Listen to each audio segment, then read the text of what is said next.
नमस्कार दोस्तों, मैं संदीप आपका स्वागत करता हूं 4 मिनट्स इंजीनियरिंग में। तो ये जो आज हमारा वीडियो है, ये हाइपोथेसिस के ऊपर है जो कि अपना स्टैटिस्टिक्स के प्लेलिस्ट के अंदर आता है, जो कि हम मशीन लर्निंग के लिए बेसिकली प्री रिक्विजिट के हिसाब से इसको कर रहे हैं। तो चलिए बात करते हैं हाइपोथेसिस है क्या। तो दोस्तों हाइपोथेसिस जब भी हम कोई टेस्टिंग करते हैं कोई भी इन्फरेंशियल डेटा के ऊपर, क्योंकि हमें पता है इन्फरेंशियल डेटा में बेसिकली एक बड़ा सा पॉपुलेशन होता है जिसमें से हम कुछ सैंपल डेटा उठा के हम अपना डिसीजन बनाते हैं। तो इसीलिए क्योंकि हम पूरे पॉपुलेशन पे अपना जो टेस्ट है वो नहीं कर सकते, तो सैंपल पे करते हैं, तो हम कुछ हाइपोथेसिस लेके चलते हैं। ये हाइपोथेसिस क्या है, इसको अगर हम थोड़ा सा डिफाइन करने जाए, ये तो एक कैटेगरी का मतलब आप समझ लीजिए एक पॉसिबल कलेक्शन ऑफ डिसीजन हो गया कि हम कुछ डिसीजन बना लिए कि या तो ये वाला होगा, नहीं तो ये वाला होगा, टेस्टिंग के बाद वो पता चल जाएगा।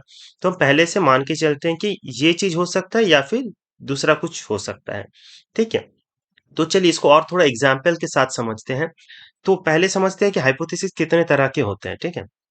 तो हाइपोथेसिस बेसिकली दो तरह का होता है। जो पहला वाला है वो आप हम हमेशा कहते हैं उसको नल हाइपोथेसिस। ठीक है, ये है अपना नल। सॉरी, नल। तो बेसिकली नल में क्या होता है इसको हम डिस्कस करेंगे। उससे पहले इसको हम किससे डिनोट करते हैं ये वाला पहले हम समझ लेते हैं। इसको हम एच नॉट से डिनोट करते हैं। ठीक है, या फिर आप एच जीरो भी कहते हैं बहुत जन। और दूसरा क्या होता है, ये आपका होता है ऑल्टरनेट। ठीक है।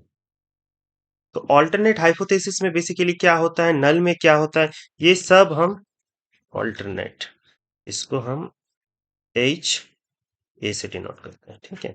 ये सारे चीज हम अभी डिस्कस करने वाले हैं कि एक्चुअल में ये होता है क्या है।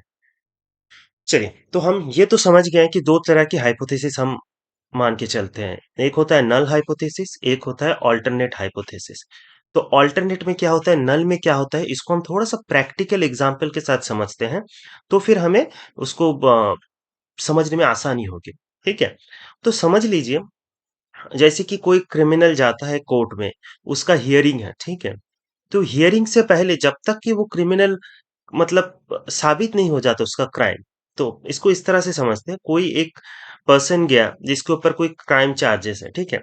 तो सोचिए अगर वो पर्सन का हियरिंग होने से पहले तक, जैसे कि कानून में है कि अगर कोई बंदा जब तक उसका नहीं आता है कि जज जज की तरफ से कि वो उसका मतलब उसका जो गलती है, उसका जो क्राइम है वो साबित हुआ है, तब तक वो इनोसेंट है। Until it is proven he is a criminal, till then he is an innocent. ठीक है। तो इसको इसी तरह से समझते हैं।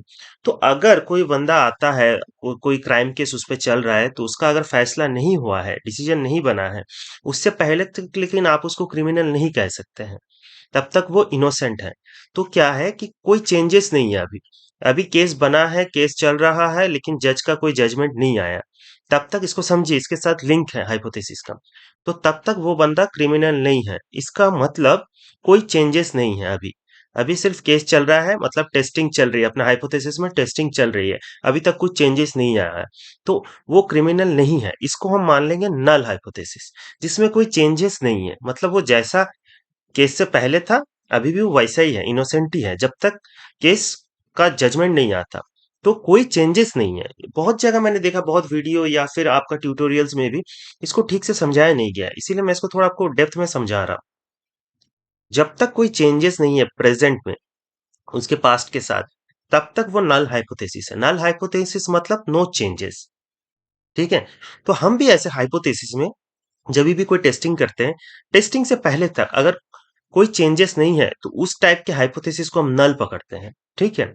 अगर कोई चेंजेस आया तो फिर हम नल को रिजेक्ट कर देंगे। अगर कोई चेंजेस नहीं आया तो हम नल को एक्सेप्ट कर लेंगे। अब ये नल को एक्सेप्ट करना, रिजेक्ट करना, इसको भी हम उसी एग्जाम्पल के साथ समझेंगे। ठीक है। तो जैसे कि अभी टेस्ट नहीं हुआ, टेस्ट मतलब यहाँ पे जजमेंट नहीं आया जज का, तो तब तक वो बंदा इनोसेंट है, तो वो नल हाइपोथेसिस है। अगर जजमेंट आने के बाद पता चलता है कि वो बंदा सच में इनोसेंट है, तो जो नल हाइपोथेसिस था, नल हाइपोथेसिस में क्या था कि बंदा इनोसेंट है, तो हम नल हाइपोथेसिस को क्या करेंगे, उसको फिर सिलेक्ट करेंगे। ठीक है, उसको एक्सेप्ट करेंगे, क्योंकि हम नल में माने थे कि वो इनोसेंट है, जजमेंट के बाद भी वो इनोसेंट है, तो कोई चेंजेस नहीं है। ठीक है, तो हम नल को एक्सेप्ट कर लेंगे। लेकिन अगर ऐसा आता है कि हाँ, ये इसका क्राइम साबित हो गया, ये क्रिमिनल है। तो उस केस में हम क्या करेंगे, नल में क्या हमने मान के चले थे कि ये इनोसेंट है। क्या ये इनोसेंट है? नहीं, जजमेंट आया, ये इसका क्राइम साबित हुआ, ये क्रिमिनल है। तो हम नल को फिर रिजेक्ट करेंगे। तो हम एक्सेप्ट भी नल को करते हैं, रिजेक्ट भी नल को करते हैं। अगर नल को रिजेक्ट करेंगे तो ऑटोमेटिक जो अपना अल्टरनेट हाइपोथेसिस है, वो फिर सिलेक्ट हो गया। लेकिन हम कहते हैं हमेशा कि हम नल को या तो सिलेक्ट कर रहे हैं, नल को रिजेक्ट कर रहे हैं। अल्टरनेट के ऊपर हम बात नहीं करते। ठीक है?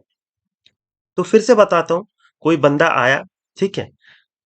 उसके ऊपर क्रिमिनल चार्जेस हैं, तो हम नल को ये मानेंगे कि इसमें कोई चेंजेस नहीं है। वो बंदा बाहर भी इनोसेंट था, अभी भी इनोसेंट है, जब तक जजमेंट ना आए। जजमेंट क्या? अपना हाइपोथेसिस का टेस्टिंग।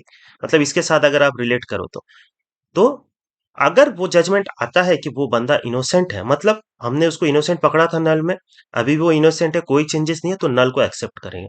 अगर चेंजेस आता है कि नहीं, बंदा क्रिमिनल है, साबित हो गया उसका क्राइम, तो नल में हमने उसको इनोसेंट पकड़ा था, तो हम नल को रिजेक्ट मार देंगे सीधा ही, क्योंकि ये क्राइम साबित हो गया। फिर हम ऑल्टरनेट पे चलेंगे कि ये डिसीजन अपना सही है। तो डिसीजन का दो पार्ट होता है। टेस्टिंग के बाद हम उसको सिलेक्ट करते हैं। टेस्टिंग से पहले हम उसको एजम्पशन मान के चलते हैं कि या तो ये हो सकता है नल, या फिर ये अपना ऑल्टरनेट हो सकता है। लेकिन वो क्या होगा, वो जैसे वहां पे जज का जजमेंट आएगा, यहाँ पे वैसे टेस्टिंग के बाद हमें पता चलेगी।